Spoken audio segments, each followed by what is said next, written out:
नमस्कार दोस्त। Ocean network में आपका स्वागत है। मैं हूँ ओमकार चौधरी। चीन के विदेश मंत्री यांग ही अचानक नई दिल्ली यात्रा पर पहुंच गए। हालांकि इस्लामाबाद में कश्मीर को लेकर के उन्होंने जो बयान दिया था, उसके बाद से भारत काफी नाराज था। जो हमारे विदेश मंत्रालय के प्रवक्ता हैं बाद, उन्होंने इस पर गहरी नाराजगी जाहिर करते हुए ये कहा था कि भारत के अंदरूनी मामलों पर चीन को या किसी भी देश को बोलने का कोई अधिकार नहीं है, क्योंकि भारत बहुत संजीदा है अपनी फॉरेन पॉलिसी को लेकर के। जो हमारे पड़ोसी हैं या दुनिया के कोई भी देश हों, हम उनके अंदरूनी मामलों में ना कभी दखल देते हैं और ना ही कभी बयान देते हैं। लेकिन 3 दिन की पाकिस्तान और 1 दिन की काबुल यात्रा के बाद, जबकि ये उम्मीद की जा रही थी कि भारत के रुख के बाद शायद चीनी विदेश मंत्री नई दिल्ली नहीं आएंगे, और ये भी चर्चाएं चल ही रही थी कि भारत की नाराजगी के चलते शायद उनका जो नई दिल्ली का 1 दिन का दौरा है वो खटाई में पड़ सकता है।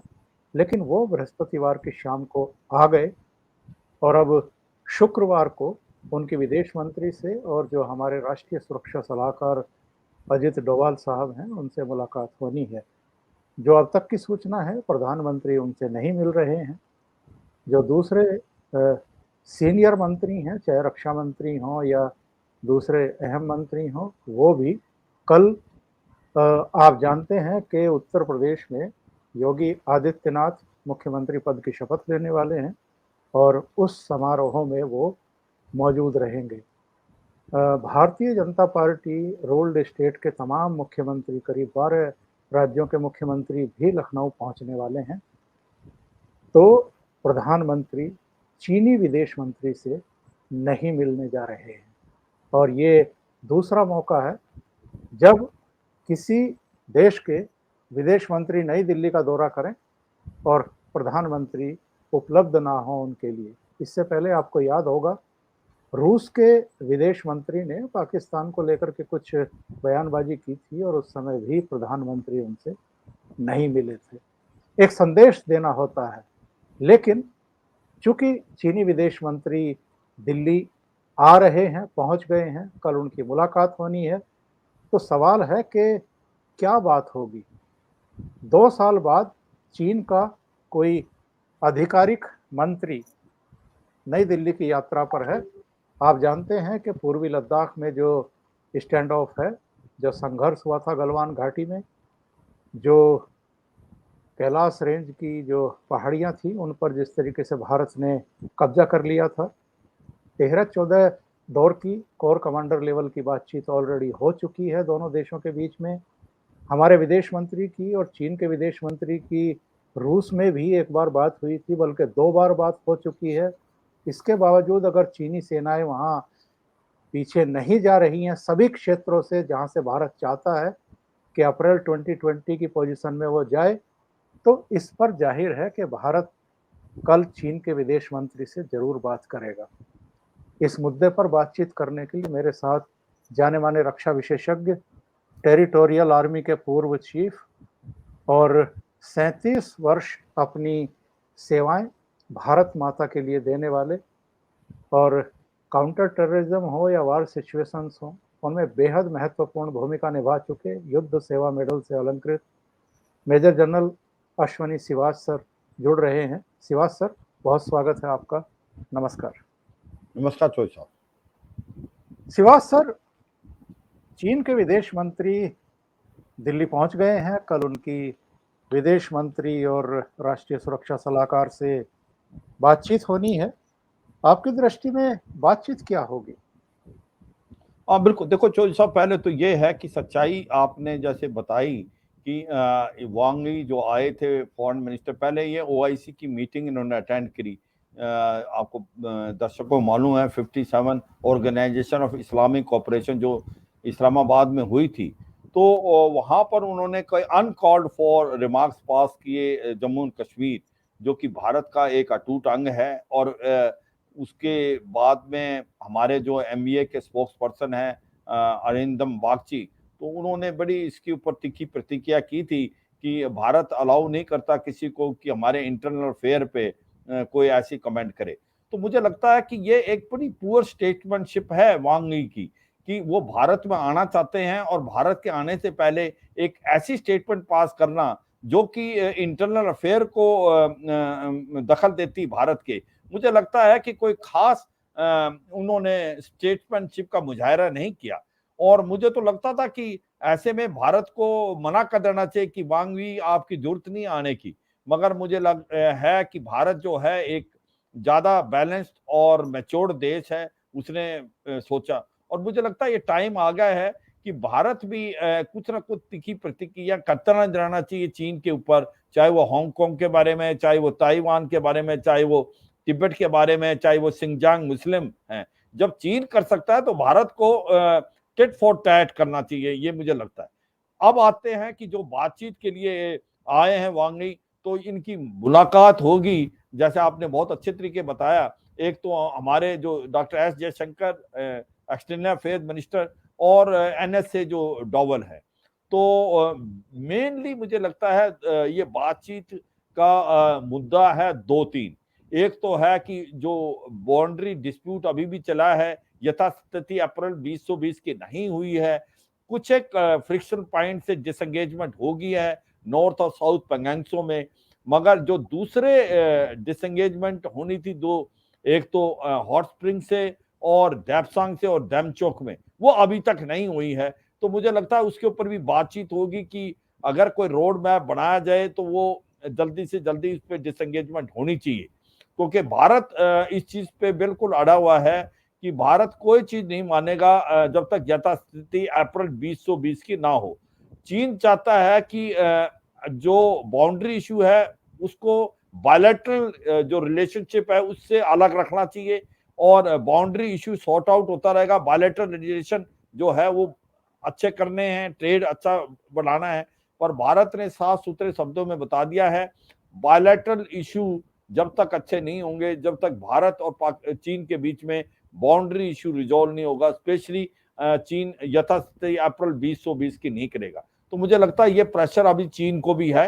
अब जो एक पॉइंट तो इसी पे होगा, दूसरा कहीं ना कहीं यूक्रेन के जो अब सिचुएशन है जहां पर हालात एक प्रकार से काफी नाजुक हैं, रूस और यूक्रेन के बीच में लड़ाई चली है, रूस ने इन्वेजन किया यूक्रेन में, तो कहीं ना कहीं ऐसा लगता है कि क्योंकि भारत भी जहां पर भी कोई यूएन सिक्योरिटी काउंसिल या United nation human right commission या यूएनजीए में जब भी कहीं रूस के अगेंस्ट कुछ प्रपोजल गया तो भारत एब्सटेन रहा और इसी में चीन भी एब्सटेन रहा। आज के अलावा जहां पर चीन ने वोट किया फेवर में रशिया के और भारत एब्सटेन रहा, तो मेरा लगता है ऐसा लग रहा था कुछ कि भारत और चीन जो एक ही तरफ हैं, स्पेशली अगर रूस और यूक्रेन के युद्ध को देखा जाए, मगर मुझे लगता नहीं ऐसा है, बिल्कुल ऐसे नहीं है।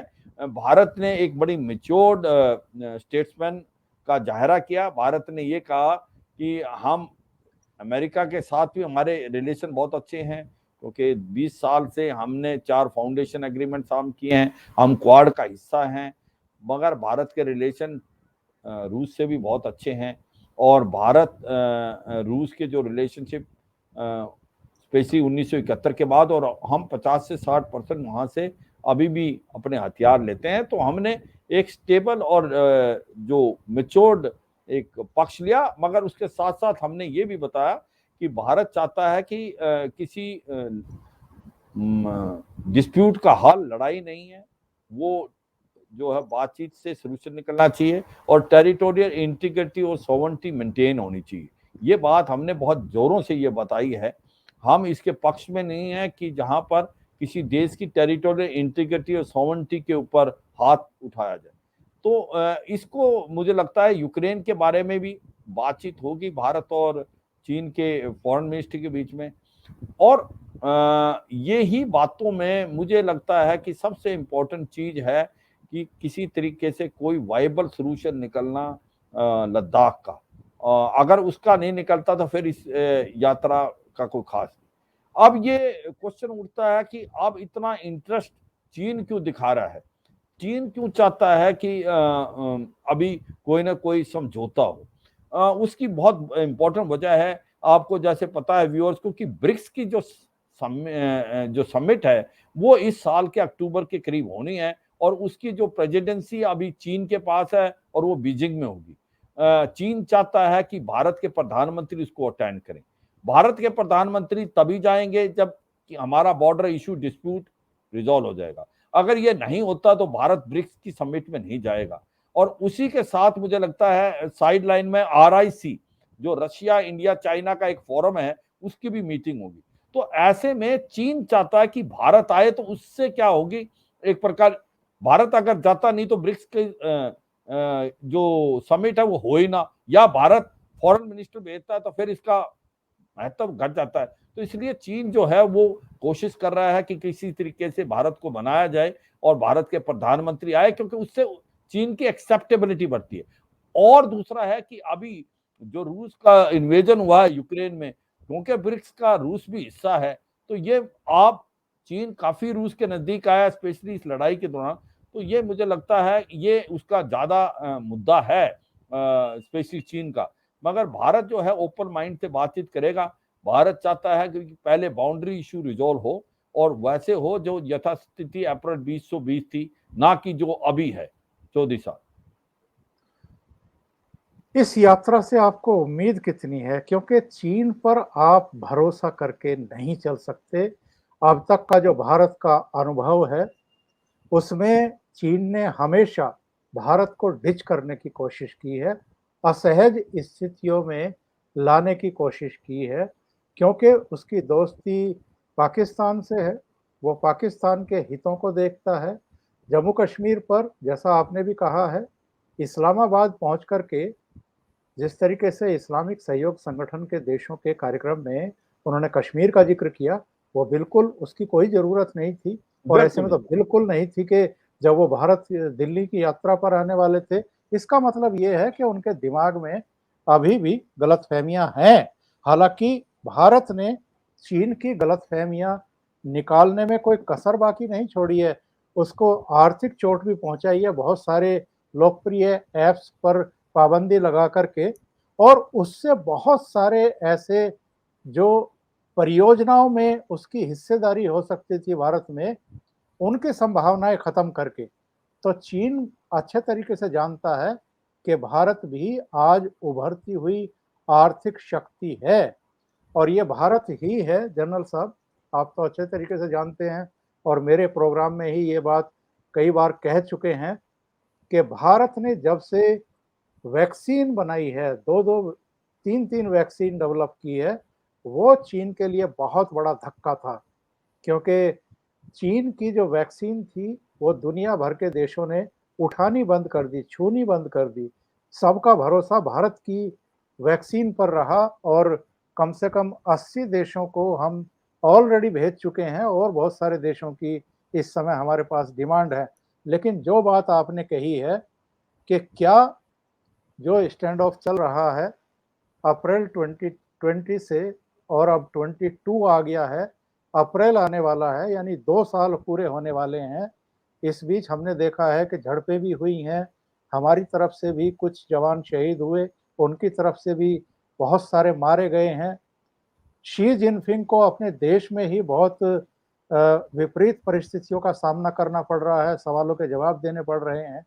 ऐसे में चीन के विदेश मंत्री जो भारत की यात्रा पर, नई दिल्ली की यात्रा पर इस समय हैं, और कल इनकी मुलाकात होने वाली है हमारे NSA और हमारे फॉरेन मिनिस्टर के साथ में, तो इस मुलाकात से आपको कितनी उम्मीद है?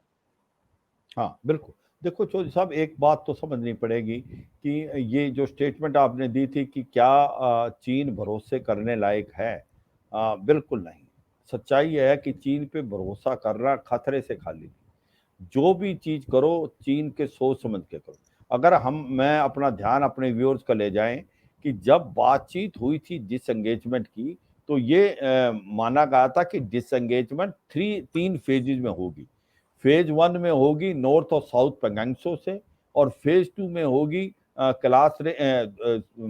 जो फेज 2 के अंदर होगी गोगरा हॉट स्प्रिंग में, और फेज 3 में होगी जो कि डेप्सांग में। सबको पता है कि क्लास रेंज जो है वो हमने 29-30 अगस्त को ली थी और वो एक बहुत अच्छा ऑफेंसिव मैन्यूवर था जिससे चीन बुखला गया था, क्योंकि जब से हमने क्लास रेंज अपने कब्जे में की थी 29-30 अगस्त 2020 से, जो इनिशिएटिव था वो भारत के पास आ गया था, क्योंकि चशुल मौल्दोबोल हमारे कब्जे में आ गया था। रजंगला, रिचिंगला, मगर हिल, गुरंग हिल, स्पांगुर गैप हमारे एक प्रकार अंडर फायर एंड ऑब्जर्वेशन थे। स्पेशली जो स्पांगुर गैप जहां से चीन 1962 में भारत के अंदर लद्दाख में आया था, वो भी हमारे अंडर था। भारत चीन की तरफ जा सकता था, चीन भारत की तरफ नहीं आ सकता। मगर फिर भी हमने सोचा अगर पीस चाहिए, शांति चाहिए तो गिव एंड टेक है। तो हमने माना कि फेज 1 में वो जो फिंगर 4 से फिंगर 8 जाएंगे, हमने वो क्लास रेंज जो कि फोर्स मल्टीप्लायर था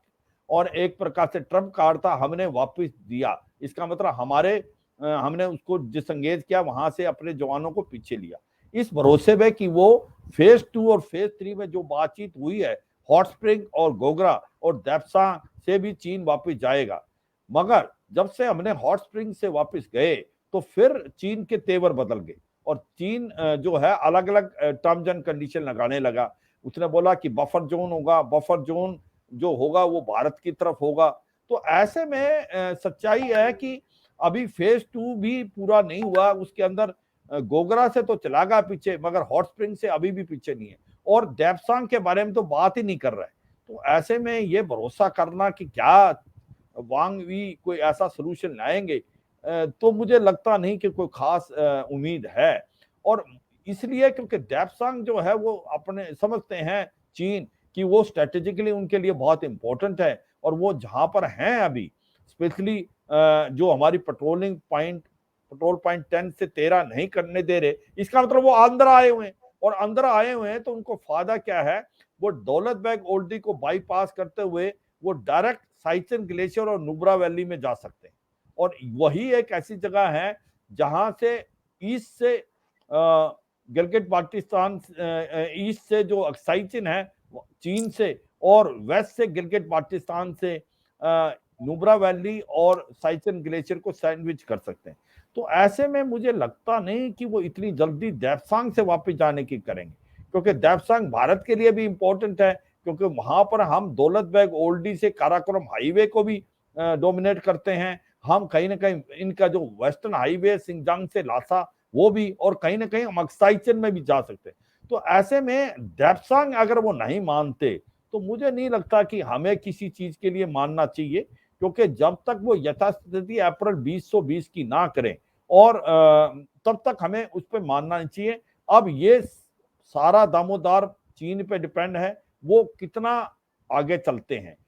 हमने ये साफ सुथरे शब्दों में बता दिया है, जब तक बॉर्डर डिस्प्यूट रिजॉल्व नहीं होगा, bilateral relation can't be as usual. Bilateral relation तभी ठीक होंगे जब ये होगा। और दूसरा, हमने ये भी दिखा दिया कि भारत ने अपने डिफेंसिव अपना इंफ्रास्ट्रक्चर बना लिया है और भारत की काबिलियत और क्षमता वहां रहने की, जबकि चीन की नहीं है। और अब हमें कोई जरूरत नहीं है कि हमें वापस आने की। मानता हूं कि एलएसी एक एलओसी बन गया है लद्दाख में, सो इट भी, वो चीन के लिए ज्यादा प्रॉब्लम है, भारत के लिए नहीं। तो मुझे लगता नहीं कि हम प्रेशर में आएंगे। हम चाहेंगे कि यथास्थिति अप्रैल 2020 की हो, अगर आपने बातचीत करनी है आगे। और आपने बहुत अच्छा बताया था, अभी चीन को लगने लगा है कि जो कुछ एक एनालिस्ट भी बोलते हैं कि भारत और चीन का जो ट्रेड है वो तो बड़ा है, 130 बिलियन डॉलर तक चला गया है। तो फिर आप कैसे कह रहे हैं कि ट्रेड कम होगा और 200 से ज्यादा ऐप बैन कर दिए और डायरेक्ट इन्वेस्टमेंट नहीं होगा। मैं उनको यही बताना चाहता हूं कि जब ये ट्रेड हुआ है, दोनों हम WTO का हिस्सा है, वो एकदम बिल्कुल। ट्रेड कम नहीं हो सकता, उसको टाइम लगता है। मगर आने वाले समय में आप देखेंगे कि भारत और चीन का ट्रेड काफी कम जाएगा जितना अभी है। और ये डायरेक्ट इन्वेस्टमेंट, जो फॉरेन डायरेक्ट इन्वेस्टमेंट मना किया है, उससे बड़ा फर्क है। सप्लाई चेन काफी बदली है, वहां से कुछ कंपनियां चीन से निकल के इंडोनेशिया, वियतनाम और भारत की तरफ आई हैं। तो ऐसा नहीं है कि भारत के रिलेशन अच्छे नहीं होने पे चीन को फायदा है। चीन को बहुत नुकसान है। और जो हमने कभी सोचा था कि भारत एक बहुत बड़ी मार्केट है चीन के लिए और चीन कभी अंदर नहीं आएगा और चीन ऐसी बेवकूफी नहीं करेगा जो उसने पहले डोकलम में की और फिर लद्दाख में, मगर चीन ने किया। तो ऐसे में भारत का कोई भरोसा नहीं है अभी। भारत जानता है कि चीन पे भरोसा करना सबसे बड़ी मूर्खता हो सकती है। अपने आप को प्रिपेयर रखो, अपने लद्दाख से अरुणाचल तक आपकी तैयारी रखो और आपने जब तक यथास्थिति अप्रैल 2020 की नहीं हो जाती, भारत कुछ नहीं मानेगा। तीसरा इंपॉर्टेंट चीज है, जब तक आपका बॉर्डर डिस्प्यूट रिजॉल्व नहीं होता, it can't be business as usual on bilateral issue. Chaudhary साहब। और मैं दर्शकों को ये भी बता दूं, कल ही प्राइम मिनिस्टर नरेंद्र मोदी ने ये जानकारी दी थी कि भारत ने एक वित्तीय वर्ष में 400 अरब का निर्यात किया है।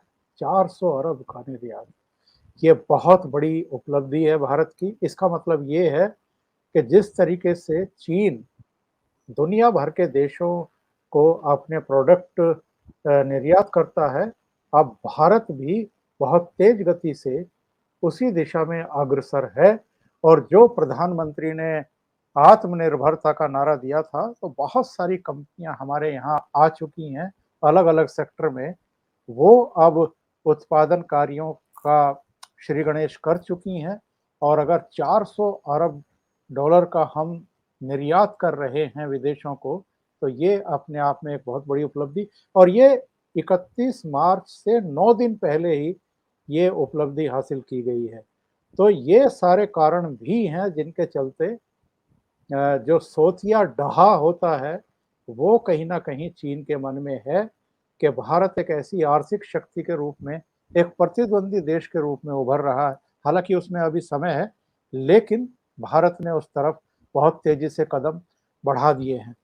जनरल साहब, अगर हम ये इस फ्रंट पर भी बात करें कि जिसका जिक्र अभी आपने किया था कि जो बुनियादी ढांचा भारत ने बहुत तेज गति से तैयार किया है चीन के बॉर्डर से लगते हुए, एक वो भी बड़ा कारण है चीन की इस गुस्ताखी का, क्योंकि वो चाहता था कि भारत इतना करीब ना आ जाए चीन के कि उसके लिए बहुत बड़ा खतरा बन जाए। हाँ, बिल्कुल। देखो चौधरी साहब, हुआ क्या कि ये अगर आप अपने 70 साल के करीब देखें इंडिपेंडेंस के, तो पहले हमने कभी अपने बॉर्डर एरिया को डेवलप नहीं किया, स्पेशली लद्दाख से अरुणाचल प्रदेश। और ये सोचते रहे कि अगर ज़्यादा डेवलप करेंगे तो चीन वहाँ से आ सकता है। ये हमारी सोच विचार था, क्योंकि उस टाइम तक हमारी यथास्थिति भी इतनी अच्छी नहीं थी। पर लास्ट 15-20 साल में भारत की जो काबिलियत और क्षमता बढ़ी है, भारत ने अपना इंफ्रास्ट्रक्चर बहुत अच्छा किया है। चीन तो 50-60 साल से कर रहा था। उसने तो हाईवे बना लिए हैं, रोड रेलवे लाइन बना लिए हैं, लाइन ऑफ एक्चुअल कंट्रोल तक। जब अब भारत करने लगा, स्पेशली 2014 के बाद हमारी सड़कें बनी, हमारी रेलवे लाइन, हमारा लॉजिस्टिक बिल्डअप, तो चीन को लगने लगा कि भारत तैयारी कर रहा है और भारत के ऊपर वो फिर ऑब्जर्वेशन है। तो उसको यह बताया गया, जब आपने अपना इंफ्रास्ट्रक्चर डेवलप किया तो भारत ने तो नहीं बोला, अब ये हम अपने इलाके में कर रहे हैं तो आपको क्या प्रॉब्लम है। और जब सबसे इंपॉर्टेंट दरबुक शोक दौलत बैग ओल्ड रोड जो बढ़ाई हमने, जो डीबीओ में जाती है, और वहां से हमने लेटरल बढ़ाए जो कि एक्साइचिन की तरफ जाते हैं हमारे लाइन ऑफ एक्चुअल कंट्रोल में, तो चीन को बड़ी घबराहट हुई। उनको लगा कहीं भारत एक्साइचिन की तरफ तो नहीं आ रहा, भारत कहीं सिंगजांग लासा का जो वेस्टर्न हाईवे है उसको तो नहीं तोड़ देगा या उसके ऊपर कोई इंटरडिक्ट तो नहीं करेगा। मगर भारत की कोई ऐसी मंशा नहीं है। भारत अपना इलाका डेवलप कर रहा है जो चीन ने पहले ही कर लिया। अब भारत ने इतना लास्ट 10 साल में काफी प्रोग्रेस की है और मुझे लगता है अगले 5-6 साल में भारत का इंफ्रास्ट्रक्चर वैसा ही डेवलप हो जाएगा जैसा चीन का है। और मुझे लगता है ये काबिले तारीफ बात है कि भारत का जो इंफ्रास्ट्रक्चर डेवलप हुआ वो चीन से काफी बेटर है। और वो जो है हमने आगे 50-100 साल के हिसाब से बनाया है, जिससे हमारा लॉजिस्टिक बिल्डअप है वो लाइन ऑफ एक्चुअल कंट्रोल के हो। और भारत ने जो किया है कि जो इलाके लाइन ऑफ एक्चुअल कंट्रोल पे हैं उन इलाकों को भी डेवलपमेंट हो, साथ में जो भी सड़कें, जो भी रेलवे लाइन, उनको देख के बनाई गई हैं। तो मुझे लगता है कि जो डेवलपमेंट भारत ने की है वो काबिले तारीफ है। और चीन को कहीं ना कहीं अभी डर लग रहा है। चीन को भी पता है कि ये बदला हुआ भारत है, ये 1962 का भारत नहीं, ये 2022 का भारत है। तो ये भी एक डर है। अब उसको न्यू फाउंड रिस्पेक्ट भी है कि वो अब लगता है उसको कि भारत एक जो कहते हैं ना, पहले कमजोर नजर आता था, अभी कहते हैं कि बराबर की टक्कर है, और यह कोई शक नहीं। और भारत की यही नहीं कि भारत की फौज बहुत ज्यादा मजबूत आर्मी, भारत की वायु शक्ति का एज है। जिस प्रकार से हमारे पास Sukhoi 30 MKI, Mirage 2000, MiG 29, Jaguar, Apache attack helicopter और रफेल जो 4.5 जनरेशन से आने से वो भारत की वायु शक्ति जो है वो काफी शक्तिमान हो गई है, और उसका एज है, और हमारी एयरफील्ड भी लोअर हाइट्स में। और इसी प्रकार से भारत की नेवी जो कि एक बहुत ब्लू वाटर नेवी की तरफ बढ़ती जा रही है, वो मलक्का स्टेट को चौक कर सकती है। यहाँ पर 70% चीन का ट्रेड जाता है। तो चीन को भी भारत की काबिलियत और क्षमता पता है, और भारत इकोनॉमिकली भी बहुत उभर रहा है। जैसे आपने बोला, भारत ने एक्सपोर्ट किया $400 बिलियन का। इसी प्रकार भारत अब कह रहा है कि 2025 तक करीब करीब $50 बिलियन तक का हम अपना जो डिफेंस का सामान है वो भी बाहर देंगे। तो ऐसे में हम खुद के लिए ही नहीं सामान बना रहे, हम इतना सामान बनाएंगे कि अपना डिफेंस का सामान हम बाहर भी बेच पाए, जिससे फॉरेन एक्सचेंज को ऑन करें। जैसे अभी तेजस मार्क 1 की डिमांड आई है, इसी प्रकार से ब्रह्मोस मिसाइल की आई है। तो मुझे लगता है भारत इकोनॉमिकली भी अच्छा कर रहा है, मिलिट्रीली भी कर रहा है। ये चीन को भली भांति पता है। अगर चीन चाहता है कि भारत के साथ अच्छे रिलेशन हो, तो उसको ये बाउंड्री इश्यू रिजॉल्व करना पड़ेगा। अगर नहीं करता तो ये it can't be business as usual, bilateral relation नहीं इंप्रूव होंगे। और ये अब मुझे लगता है चीन को समझ आ गया है। चौधरी साहब। और शिवाज सर, ये दौरा अपने आप में एक शरारत भी है, क्योंकि अगर ये नई दिल्ली को महत्व देता है बीजिंग, तो उसे अपने विदेश मंत्री को सीधे और केवल नई दिल्ली भेजना चाहिए था, ना कि पहले वो इस्लामाबाद गए, फिर वो काबुल गए, उसके बाद अब वो दिल्ली आ रहे हैं, और दिल्ली से वो काठमांडू पहुंचने वाले हैं। इसका मतलब ये है कि जिस तरह उनकी नज़र में पाकिस्तान है, अफगानिस्तान है या नेपाल है, उसी दृष्टि से वो भारत को भी देखने की कोशिश कर रहे हैं। और शायद भारत इसीलिए इस यात्रा को कोई ज़्यादा महत्व नहीं दे रहा है।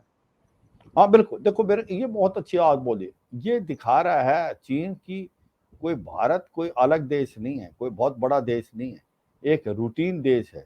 जिस प्रकार से नेपाल है, पाकिस्तान है, अफगानिस्तान है, जैसे कि वो साउथ एशिया के कंट्रीज में आ रहे हैं, उसके अंदर पाकिस्तान भी है, अफगानिस्तान भी है, भारत भी है, नेपाल।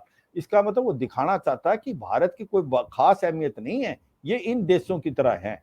और दूसरा, वो एक दिन पहले जाता है पाकिस्तान में, ऑर्गेनाइजेशन ऑफ इस्लामिक कोऑपरेशन की मीटिंग करता है, क्या अटेंड करता है, जिसको पाकिस्तान ने बुलवाया उसको as a observer and guest of honour, as a guest, not guest of honour.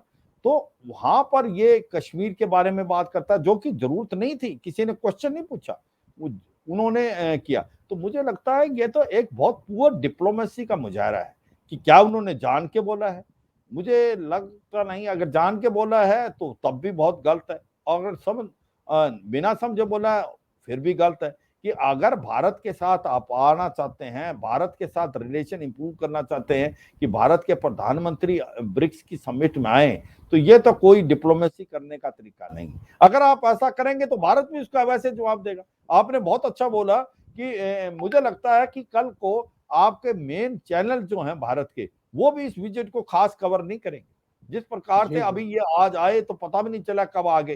तो ना भारत के प्रधानमंत्री उनसे मिलना चाहेंगे, उनकी विजिट जो है उसको बड़ा लो एब में रखा जाएगा, और ये दिखाया जाएगा कि भारत में भी एक रूटीन टाइप से कोई फॉरेन मिनिस्टर जैसे दूसरे देश के आते हैं, जैसे भारत के श्रीलंका के आए, या भारत के जो पड़ोसी बांग्लादेश के आए, या म्यांमार के आए, ऐसा ही हम दिखाएंगे कि हम कोई चीन को कोई बड़ा कंट्री नहीं समझते, क्योंकि ये टेट फॉर टैट तो करना पड़ेगा चीन के लिए, और चीन को मालूम है। तो मुझे लगता है एक ये पूरा डिप्लोमेसी का मुजाहरा है, ऐसा लगता नहीं कि जानबूझ के किया है। अगर जानबूझ के किया है तो वो मूर्खता है, क्योंकि अगर वो चाहते हैं कि भारत के साथ रिलेशन इंप्रूव हो और भारत के प्रधानमंत्री ब्रिक्स समिट में आए, तो ये कोई तरीका नहीं है। ऐसे में ना प्रधानमंत्री मिलेंगे और ना कोई बात लंबी होगी, और इस विजिट को एक नॉर्मल विजिट, ल्यूकवार्म रिस्पॉन्स, और इसको ज्यादातर मेरे हिसाब से हो सकता है हमारा जो इलेक्ट्रॉनिक मीडिया है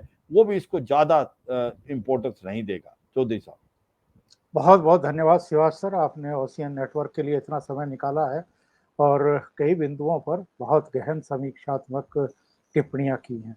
thank you so much sir. जय हिंद, वंदे मातरम। जय हिंद, वंदे मातरम। नमस्कार।